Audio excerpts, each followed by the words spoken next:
Well, there's only 1 month for the new year. And I know all of you have made several New Year resolutions, or at least you're about to.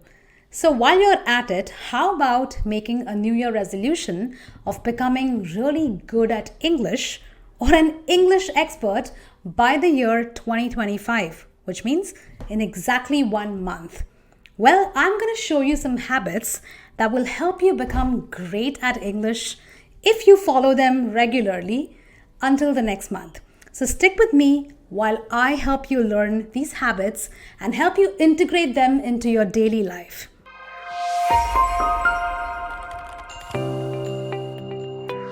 Okay, now the first thing I want you to do is get into the habit of reading. Now you're probably rolling your eyes and thinking, everyone has given you that advice. But here's the problem. People have given you the advice but not told you how to go about reading correctly. So the first thing you want to do is pick a book that is slightly above your current level of proficiency. Which means that if your current proficiency is an A1 or an A2 level, then pick a book which has a B1 level. And if you're not sure of your current level of proficiency, then please click the link in the description of this video so that you will be able to tell exactly at what level you are. Okay. Now, once you are, you got the book that you want to read, try to read out loud. A lot of people read silently because they are scared of making mistakes. But if you read out loud, you will get practice with the way you say the words, with the way you pronounce them. And a lot of words which were unfamiliar will become familiar to you. And here's another thing you want to do. You also want to make sure that you underline some key words and phrases that you have just learned and try to use them in the right context. So for example, if you come across a book with two phrases, for example, you have a pie in the sky and a pie of cake. Now here the word pie means two different things.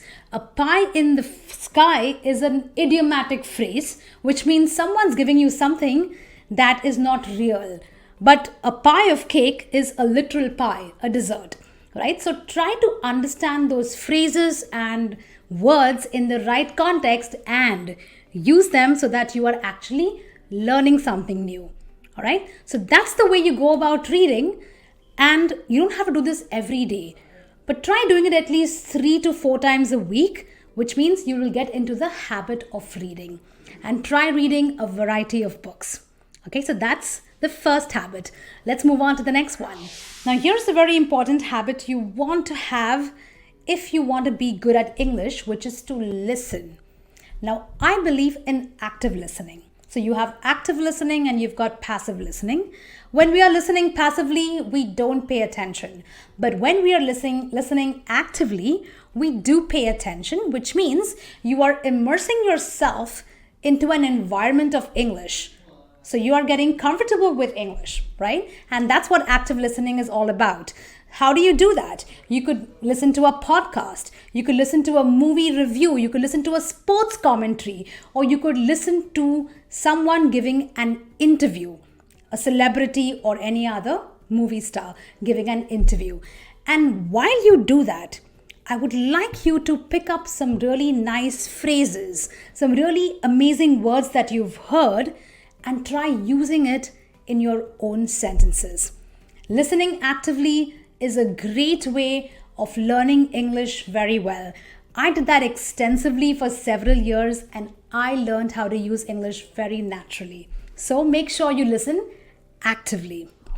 Now, the next speaking habit you want to develop is the habit of speaking, because I believe that if you're going to learn English, learning English is incomplete without putting yourself in a situation where you're actually going to use the language. So, if you want to speak English more frequently, try to find an English-speaking partner, somebody who you can talk to on an everyday basis or at least on a regular basis. Now, I know a lot of you are not living in a country where English is spoken very extensively. Some of you are from India, some of you are from other parts of Asia, and I get that. In that case, what you could do is you could Engage in imaginary conversations with yourself. Now, I know that sounds a little silly, but that's what I had done when I was living in India, which means ask yourself, what would you say in a situation, let's say if you were ordering in a restaurant? How would you place the order? What would you say if the order was incorrect? Or how would you ask for the bill? Or how would you add another order to something you've already ordered? Right? So have these imaginary conversations. Ask yourself what you would say in those situations and do this for several different conversations. Maybe an interview, or maybe giving advice to a friend, or maybe just having small talk with a coworker. When you do this regularly, at least for 10 minutes or 15 minutes, you will become more confident because now you've put yourself in the habit of having those real-time conversations that can really help you when you're speaking to people. Okay, so get into the habit of speaking. And the last habit, and this is a very important one, is to learn 10 new words in a week. Believe me, learning 10 new words or phrases in a week is rather simple. If you make sure that you listen, read, and speak, finding these 10 new words is really going to be very simple. However, also make sure you keep a record of these words, find out the meaning of these words, and also keep a record of how you have actually used them. Okay, because a lot of us know the meaning of some words, but when it comes to using them, we don't go about and use it. So keep a record of how you have used these words that you've learned. I believe that keeping a record of what we do helps us track our progress and helps us move in the right direction a lot faster, right? And if we are getting into our goal setting process of learning English by 2025, this is a great way to do it. So learn those 10 words, use them, and keep a record of them so that you know how well you have been progressing.